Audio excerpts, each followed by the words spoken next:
Assalomu alaykum. Bugungi brifingda oliy ta'lim tashkilotlariga qabul jarayonlari bo'yicha abituriyentlar va ularning ota-onalaridan eng ko'p kelib tushayotgan savollarga javob beramiz. Ijtimoiy reyestrga kiritilgan oilalar farzandlari uchun ajratilgan 10% qo'shimcha grant kvotalari qanday tartibda taqsimlanadi? Ushbu imtiyoz faqat abituriyent tanlagan birinchi ustuvor bakalavriat ta'lim yo'nalishiga nisbatan qo'llaniladi. Qolgan 2-5 ustuvor yo'nalishlarga mazkur qo'shimcha grant tatbiq etilmaydi.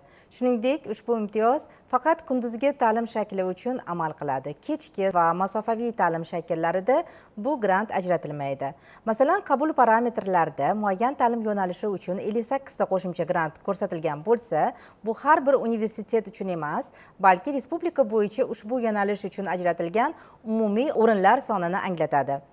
Tanlov respublika miqyosida amalga oshiriladi. Belgilangan talablarga javob bergan abituriyentlar birinchi ustuvor yo'nalishi bo'yicha ballar ketma-ketligi asosida saralanadi. Bunda abituriyent asosiy davlat granti uchun belgilangan o'tish ballining kamida 80%ni to'plashi shart bo'ladi. Bu talabni bajarganlar orasida eng yuqori ball to'plagan abituriyentlar qo'shimcha grantga tavsiya etiladi. Eslatib o'tamiz, ijtimoiy reyestr toifasiga kiruvchi abituriyent bir vaqtning o'zida boshqa imtiyozli grant toifasi bo'yicha ham ishtirok eta olmaydi. U faqat bitta imtiyozli davlat grantiga da'vogar bo'lishi mumkin. Navbatdagi savol: men o'tgan o'quv yilida bakalavriatning birinchi kursini davlat granti asosida tamomlaganman. Hozir menda 1440 ballik amaldagi SAT sertifikati bor. Agar yangi ta'lim yo'nalishiga kontrakt asosida qabul qilinsam, SAT imtiyoziga ko'ra ikkinchi kursdan davlat grantiga avtomatik o'ta olamanmi? Keyingi kurslar uchun grant ajratiladimi? Demak, amaldagi tartibga ko'ra, bir ta'lim bosqichida davlat granti asosida talabalikka qabul qilingan fuqaro ikkinchi marta davlat granti asosida o'qish huquqidan foydalana olmaydi. Shuningdek, SAT sertifikati yoki boshqa imtiyoz asosida davlat grantiga tavsiya etilgan abituriyentlar ham ushbu imtiyozdan takroran foydalanish huquqiga ega emas. Shu sababli, agar siz avval davlat granti asosida talabalikka qabul qilingan bo'lsangiz, keyinchalik SAT sertifikati bilan boshqa ta'lim yo'nalishiga qabul qilingan taqdiringizda ikkinchi kursdan avtomatik ravishda davlat grantiga o'tmaysiz. Ya'ni, keyingi kurslar uchun SAT imtiyozi asosida davlat granti ajratilmaydi.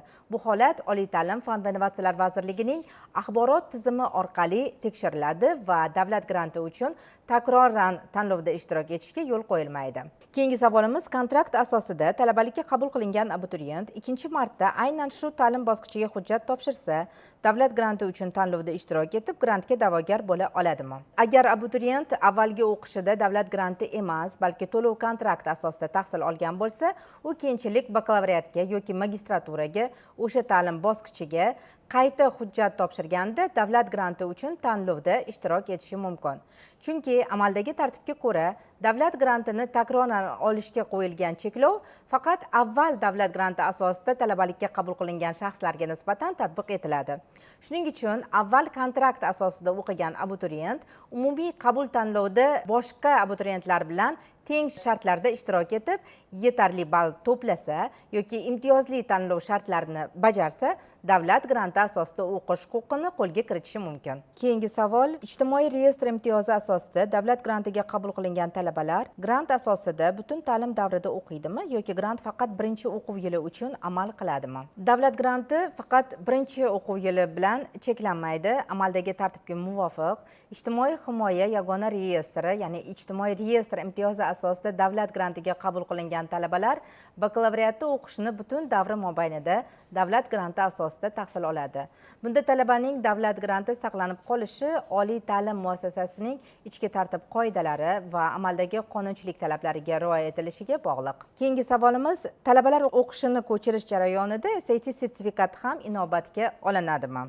Amaldagi tartibga ko'ra, xorijiy va nodavlat oliy ta'lim tashkilotlaridan davlat oliy ta'lim muassasalariga o'qishni ko'chirishda ayrim milliy va xalqaro sertifikatlarga ega talabgorlarga tegishli fanlar bo'yicha tabaqalashtirilgan yoki maksimal ball beriladi.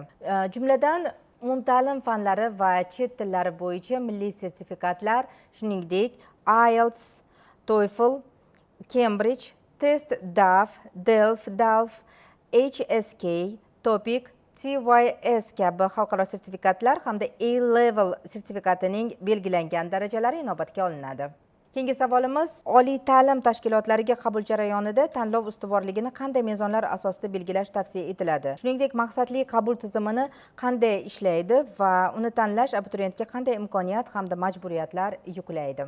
Abituriyentga oliy ta'lim muassasasi va ta'lim yo'nalishlarini tanlashda avvalo o'z qiziqishi, qobiliyati, kelajakdagi kasbiy rejalari va o'tgan yillardagi o'tish ballarini inobatga olish tavsiya etiladi. Tanlov ustuvorligida eng ko'p o'qishni istagan ta'lim yo'nalishi birinchi o'ringa qo'yilishi lozim. Chunki qabul jarayonida abituriyentning balliga qarab ustuvorlik ketma-ketligi bo'yicha joylashtirish amalga oshiriladi. Maqsadli qabul esa davlat tashkiloti yoki ish beruvchining ehtiyoji uchun mutaxassis tayyorlash shakli hisoblanadi. Bunday qabulni tanlagan abituriyent maqsadli qabul uchun ajratilgan alohida kvotada tanlovda ishtirok etadi. Maqsadli qabul asosida o'qishga qabul qilingan talaba o'qishni tugatgach, shartnomada belgilangan muddat davomida buyurtmachi tashkilotda ishlab berishi shart. Bizga kelib tushgan asosiy savollarga javoblar shulardan iborat edi. E'tiboringiz uchun rahmat. Xayr, salomat bo'ling.